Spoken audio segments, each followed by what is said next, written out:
ఎన్నికలకు కాంగ్రెస్ సమాయత్తమవుతోంది. మంత్రులతో సీఎం రేవంత్ రెడ్డి కాంగ్రెస్ వ్యవహారాల ఇన్ఛార్జ్ మీనాక్షి నటరాజన్ జూమ్ సమావేశం నిర్వహించారు. ఈ నెల 5 నాటికి జెడ్పీటీసీ అభ్యర్థుల ప్రతిపాదనలు సిద్ధం చేయాలని ఆదేశించారు.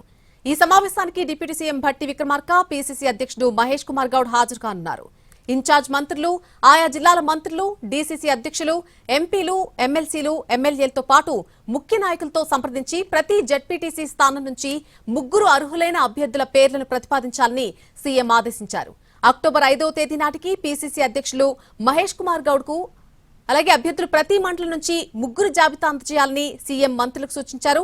అన్ని రకాలుగా అర్హులైన అభ్యర్థులను పీసీసీ ఎంపిక చేస్తుందని, ఎట్టి పరిస్థితుల్లో ఎక్కడా కూడా చిన్న పొరపాటు కూడా జరగొద్దని, గెలిపే లక్ష్యంగా పనిచేయాలని మంత్రులకు సూచించారు సీఎం. ఒకవైపు అభ్యర్థుల ఎంపికపై ఖచ్చితమైన కసరత్తు జరుగుతుందంటున్నారు సీఎం రేవంత్ రెడ్డి. స్థానిక రణక్షేత్రానికి సిద్ధం కావాలి అంటూ శ్రేణులకు దిశానిర్దేశం చేస్తున్నారు.